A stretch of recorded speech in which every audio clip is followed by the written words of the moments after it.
There were some brilliant shocks in the Premier League before the international break. We got one score correct, which was Villa beating Fulham. However, let's just have a quick recap. Wolves came back in injury time to beat Spurs 2-1 after being 1-0 down for the majority of the game.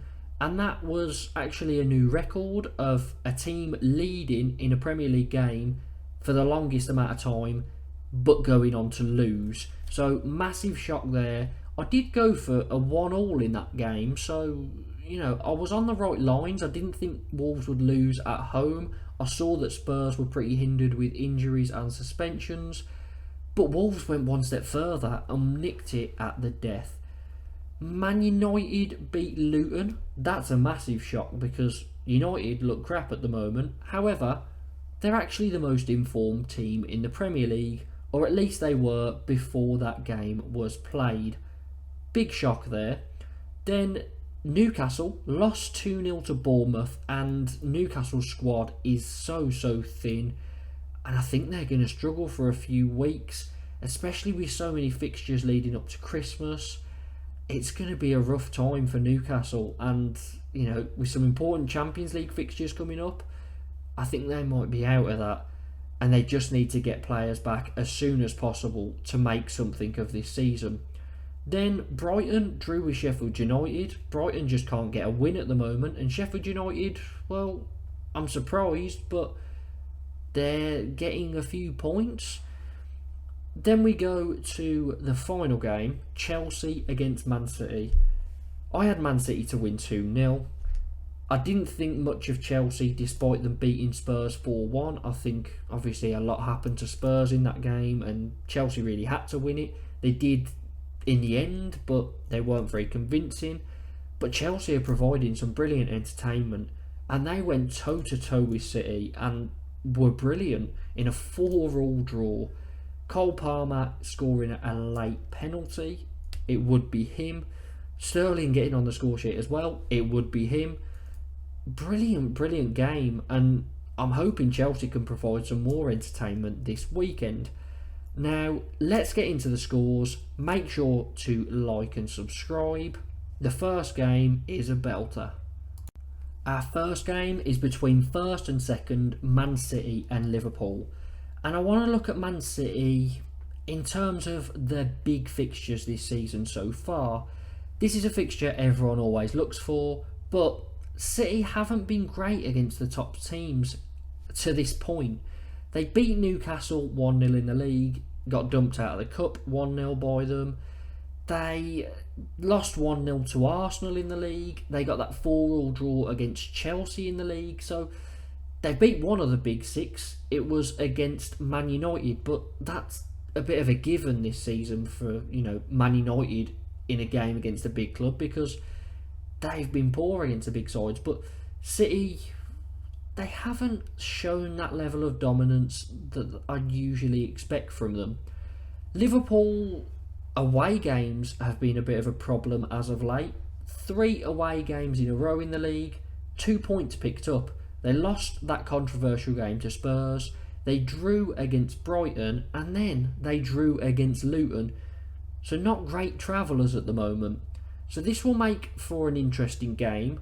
I'm very unfortunate in the fact that I can't watch it because I'm busy, but I'm interested to watch the highlights. I'm interested to see what the score is, because neither side are convincing me at the moment that they can win this game, and that's why I'm going to go for a 1-1 draw. Burnley are struggling, 1 win and 1 draw this season, bottom of the league. Not been a great season, and they are shipping a lot of goals. West Ham, they'd lost 3 in a row in the league, but they flipped it around just before the break with a brilliant 3-2 win over Forest. It was a very entertaining game.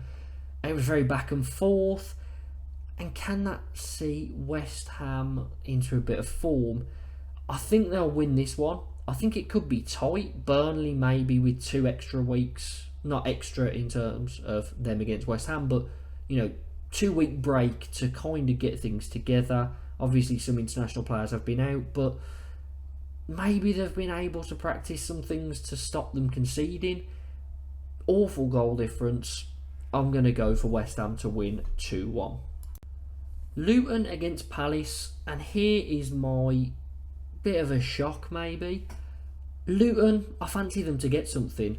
Now, although their only win this season did come away from home, I feel like at Kenilworth Road they are going to start to come into a bit of form, especially after their last game there being that 1-1 draw against Liverpool, a game that they nearly won but Liverpool got into it at the death. Palace, only one win out of their last 5. Eze is back, which is a massive boost for them because he is a brilliant player and a real game changer for them. So maybe he can have some magic and get all 3 points, but I am going to go for Luton to get a draw 1-1. Newcastle face Chelsea, and this is a clash of two teams with pretty extensive injury lists. Now, Newcastle lost 2-0 to Bournemouth before the break, and they looked absolutely bereft of ideas. They really struggled in that one, but when you look at the side they fielded, I can't really say I'm surprised.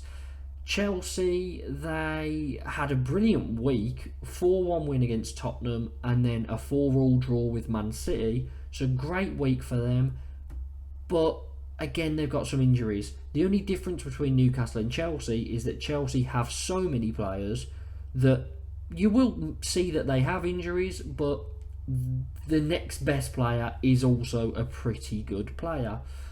So, looking at Newcastle's injury list specifically, you've got Barnes, Isak, Wilson, Byrne, Almiron, Botman, Longstaff, and then Tonali is suspended. So, they're all pretty much starters.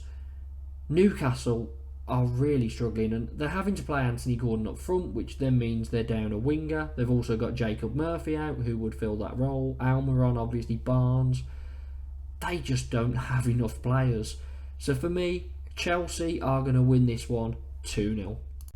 Forest take on Brighton next, and it may come as a surprise, but Forest are only one of 5 sides that are unbeaten at home this season. 2 wins and 3 draws. Very, very hard to beat, Forest are at home. Brighton, not the greatest form at the moment. They are really struggling to win, and 3 draws in a row in the league really kind of shows you that they're struggling, and they've got some injuries, but it's just not going the way I was expecting this season. And Brighton, De Zerbi likes to change his squad around every single game, a lot of rotation, but he has not been able to do that at the moment because of all the injuries. So I'm going to go for a 1-1 draw. I think we can agree it's been a very poor start to the season for both Sheffield United and Bournemouth.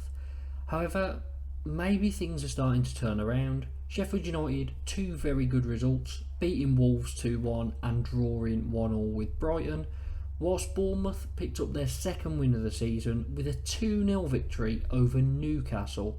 Bit of a shock, but Newcastle do have a lot of problems in injuries really, but Sheffield United, are they starting to turn a corner? They were bottom of the league, winless for so long, but above Burnley now. Can they get something together? I just don't see it, but you never know. This will be a tight one, I think, but I have got the Cherries edging it 2-1. Brentford take on Arsenal in Saturday's late fixture. Now, Brentford, they had 3 wins in a row, and then against Liverpool, they lost 3-0, but they did manage 16 shots. Liverpool had 17, but Liverpool had 10 on target to Brentford's 3, so they just couldn't find the target, they couldn't work the keeper, but they were creating plenty of shooting opportunities, so maybe a 3-0 against Liverpool. Yes, Liverpool have the quality in attack, but maybe Brentford could feel hard done by that because they did create chances, they just couldn't take them. So maybe they'll have a good go of this game, but although Brentford are always better at home, I am going to back Arsenal to win because they're 1 point off the top. They're having another good season. Not as good as last year so far, but a good season. So Arsenal to win 3-1. This next one should be a very interesting clash, Spurs against Villa. Now, Spurs were undefeated for so long, but 2 losses in a row, the crazy 4-1 against Chelsea, and then the 2-1 against Wolves just before the break, where they were leading for most of it and conceded 2 in injury time. Bit of a shock, but Spurs, they've got a lot of injuries at the moment, a few suspensions, and it's really showing that they don't have much depth. Now Villa, whilst they are perfect at home, they've won 6 out of 6, they've got the best goal difference, so they're top of the league on home form. Away from home, it's not all smooth sailing. 7 points out of a possible 18. So there's a lot of room for improvement on the road. This is a difficult one to call because Spurs, whilst they have been brilliant this season, they are missing some very influential players for this game. Looking at the likes of Maddison, Romero and Van der Ven obviously been brilliant at the back, Udogie as well, injured, and then Bissouma in the midfield as well, picked up enough yellow cards for a suspension. So they've got a lot of players missing. I think that could be a trouble for them, but Villa also have a lot of injury problems as well. A lot of teams do, to be fair. It's just the way it's going at the moment with so many fixtures. So I am going to call this one down the middle with a 1-1. And this is where my shock comes in. Everton against Man United. Now the Toffees have only lost 1 of their last 5 league games, unbeaten in 3. And they're picking up quite a few points on the road. Now I know this game is at home, but after that 10-point deduction, it puts them in the relegation zone. And this may be bold, but Everton, by the end of this weekend, I think they'll be out of the relegation zone. They're facing a Man United side that are somehow informed despite all of their performances being awful.